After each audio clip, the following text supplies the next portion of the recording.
This video is sponsored by Ram Ram Group of Companies, co-sponsored by Nature House and Bhaiya Ji Silver Coated Ilaichi। बार बार यही सवाल उठता है कि यह संयोग है या प्रयोग। एक तरफ 2024 के लोकसभा चुनाव में बीजेपी उसी जगह चुनाव हार गई जिस जगह से उसने अपनी राजनीति की शुरुआत की थी, अयोध्या। वो दर्द नहीं समझ पाए कि अयोध्या वाले क्या चाहते हैं। ये हमेशा इसी चीज में लगे रहे, हिंदू और मुसलमान, और आखिरकार अयोध्या में वो हुआ जो पहले से ही तय था। जनता नाराज थी, ये पटकनी खा चुके थे। पूरे उत्तर प्रदेश में बीजेपी की जबरदस्त हार हुई, लेकिन अब उसी को प्रयोग के तौर पर इस्तेमाल किया जा रहा है। ये बात मैं इसलिए कह रहा हूं कि उत्तर प्रदेश का एक जिला फतेहपुर एक बार फिर से बवाल की वजह से जल उठा है। आज वो चेहरे देखिए, और बात चेहरों की नहीं है। आज मैं आपको ये दिखाने जा रहा हूं, क्या वाकई सत्ता का आशीर्वाद इन उत्पातियों को मिला हुआ है? क्या वाकई उनकी इस सरपरस्ती में इनमें इतनी ताकत आती है कि ये मकबरा, मदरसा, मस्जिद जब चाहे जैसे चाहे उस पर हमला कर सकते हैं?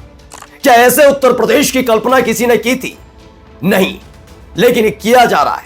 आज देखिएगा, पुलिस लाचार नजर नहीं आती। ऐसा महसूस हो रहा है जैसे पुलिस हाथ पर हाथ धरे इसलिए बैठी है कि ऊपर से आदेश आया है। एफआईआर जो दर्ज होती है उसकी भी स्थिति आपको दिखाने जा रहा हूं एक तस्वीर। नमस्कार, मैं हूं प्रज्वल गौतम और आप देख रहे हैं खबर चौक। आपको तो पता ही है, 1992 में जो हुआ वो कभी दोहराया ना जाए, ये हर कोई उम्मीद करता है और हर कोई चाहता है कि अब शांति बनी रहे।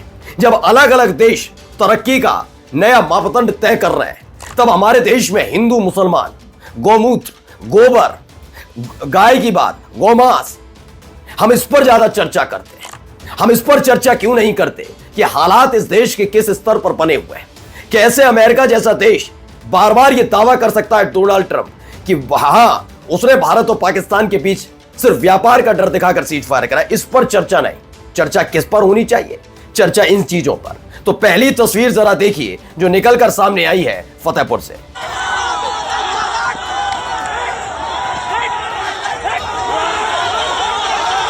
अब आप सोचिए, एक व्यक्ति हाथ में बांस लेकर दौड़ता है, पुलिस वाले उसे हल्का सा रोकने की कोशिश करते हैं, पुलिस वाला भाग खड़ा होता है और मकबरे जो मकबरा बना हुआ है जिसे घेर रखा था पुलिस ने, उस पर टूट पड़ते हैं और क्या कर रहे हैं हरकतें आप देखिए। ये पूरी वीडियो में आपको इसलिए दिखा रहा था जैसे देखकर आप समझ सकते हैं कि पुलिस जो अपने आप को बताती है कि उत्तर प्रदेश की सबसे अत्याधुनिक पुलिस है, मुंह से ठा ठा की आवाज निकालती है, तो जानते हैं क्या होता है? माफिया और बाहुबली भी घुटने टेक देते हैं। लेकिन इन लुच्चे, इन लफंगों पर कोई असर नहीं हो रहा था, क्योंकि वो जानते थे जिन पुलिस वालों के सामने वो खड़े हैं उनसे ज्यादा ताकतवर उनके गले का वो गमछा है जिसका रंग भगवा है।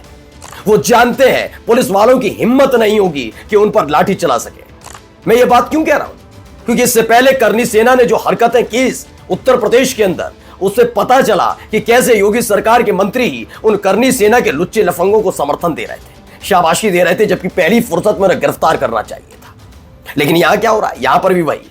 आइए अगली तस्वीर आपको दिखाऊं। उससे पहले क्या कह रहे हैं असदुद्दीन ओवैसी। उत्तर प्रदेश के फतेहपुर में बीजेपी के जिला अध्यक्ष और कुछ शरपसंद तंजीमों ने मिलकर नवाब अब्दुल समद के मकबरे को नापाक करने की कोशिश की। अब पूरे मकबरे की बैरिकेडिंग कर दी गई। योगी बाबा यहां लाठी नहीं चलवाएंगे, क्या ये शरपसंद लातों के भूत नहीं? तो इन तस्वीरों को देखकर आप अंदाजा लगा ही रहे होंगे कि किस तरह के हालात वहां पर बने हैं। लगातार पुलिस के सामने वो तमाशा होता रहा। अब अखिलेश यादव ने क्या कहा, पहले सुनिए। फतेहपुर में घटी घटना तेजी से खत्म होती भाजपा की निशानी है। जब भाजपा और उनके संगी साथियों की पोल खुलती है, सुन लीजिए, पोल खुलने लगती है, तब सौहार्द बिगाड़ने की साजिश की जाती है। जनता भी इस भाजपाई चाल को समझ गई। अब ऐसी करतूतों में जनता ना अटकेगी, ना ही इन घटनाओं से भटकेगी। देखना यह है कि इस घटना के दोषियों की शिनाख्त लखनऊ के ड्रोन करेंगे या दिल्ली वालों के ड्रोन। सामाजिक एकता जिंदाबाद। दरअसल आपको पता ही है कि किस तरह से अखिलेश यादव कल पूरे दिन वायरल रहे थे। संसद से वो चुनाव आयोग के दफ्तर तक 300 सांसदों के साथ निकले थे। 6 फीट की बैरिकेडिंग और भारी तादाद में पुलिस बल लगाया गया था। अखिलेश यादव उसे जंप करते हुए, छलांग मारते हुए निकल गए थे। पूरे देश में इस बात की चर्चा थी कि देखिए अखिलेश यादव जो आवाज लेकर निकले, उन्होंने अपने कार्यकर्ताओं को आगे नहीं किया बल्कि खुद आगे हुए। अमूमन आपने बीजेपी के किसी बड़े नेता को आगे नहीं देखा होगा, ये अमूमन दूसरे लोगों आगे करते हैं, जैसे यहां किया जा रहा है। कैसे किया जा रहा है वो भी आपको समझाऊंगा, पहले ही वीडियो और देख लीजिए।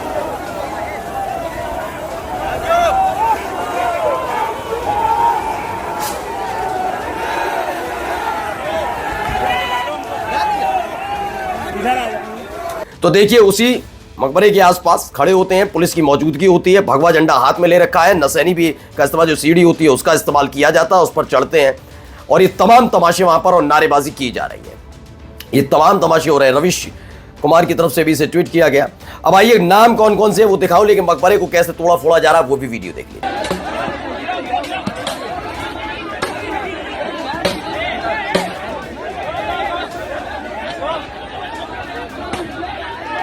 तो यही वो मकबरा है जिसके खिलाफ ये खड़े हुए थे। अच्छा, जो बताया गया इसमें बताया गया जिला फतेहपुर के विवादित मकबरे में जबरन घुसकर मजार तोड़ने वाले हिंदू संगठनों से जुड़े लोगों पर एफआईआर हुई है। धर्मेंद्र सिंह बजरंग दल से पूरी एक लिस्ट बताई गई है कौन कौन लोग इसमें शामिल हैं। लेकिन असली कहानी क्या है, असली कहानी अब आप इस वीडियो के जरिए समझिए। भगवान कृष्ण की खाते हैं, मंदिर वही बनाएंगे। भगवान कृष्ण की खाते हैं, मंदिर वही बनाएंगे। बच्चा बच्चा भगवान का, जय श्री राम। बच्चा बच्चा भगवान का, जय श्री राम, जय श्री राम। हमारी मांगे पूरी हो, चाहे जो मजबूरी हो। तो ये लोग आते हैं, ये यहाँ तमाशा करते हैं, आसानी से आप एफआईआर दर्ज किए, कुछ भी करिए। हिम्मत कैसे हुई, ये हिम्मत हो कैसे जाएगी, आप खुद सोचिए। कितनों के घर टूटेंगे, ये सवाल उठेगा। कितनों के घर मकान दुकान पर बुलडोजर चलेगा, सवाल उठेगा। कितनों पर एनएसए के तहत कार्रवाई होगी, कितने तड़ीपार किए जाएंगे, सवाल उठाना जरूरी है। क्योंकि यह हालत जब देश के अंदर फर्जी वोटर लिस्ट का मसला चल रहा हो, अचानक से उत्पात काटने लगते हैं और पूरे देश में उस चीज को छोड़कर इसका हंगामा होने लगता है।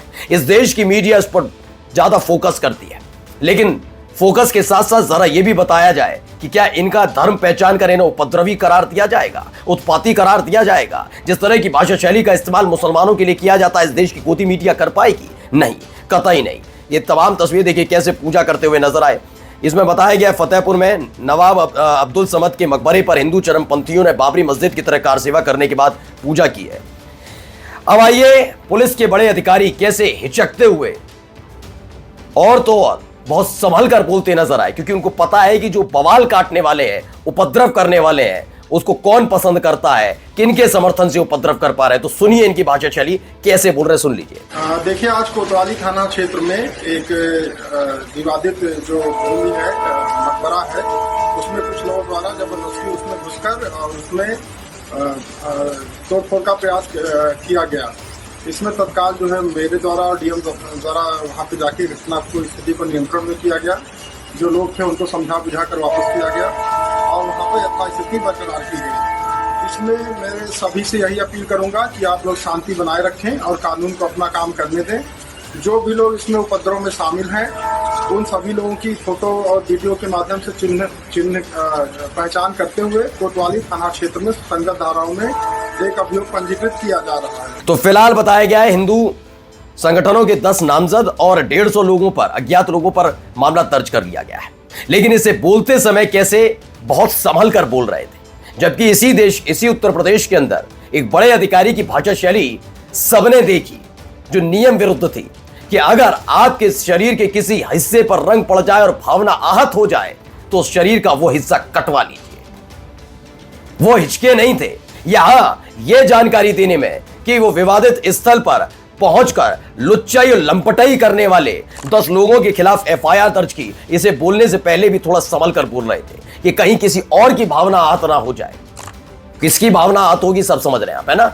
और आप देखिए, ये तो बता रहे हैं कि 10 लोगों के खिलाफ एफआईआर हुई है। इन 10 लोगों के नाम भी जरा इधर देख लीजिए, लेकिन इन 10 लोगों के नाम के बीच एक नाम गायब कहां है वो बताइए, और कोई बात नहीं है। देखिए, इसमें अलग अलग तरीके से पूरे 10 नाम और 11वीं जगह लिखा है 150 समर्थकों पर एफआईआर दर्ज, लेकिन इस आदमी का नाम पता कहां है। ये कौन है? ये बीजेपी के जिला अध्यक्ष हैं वहीं के।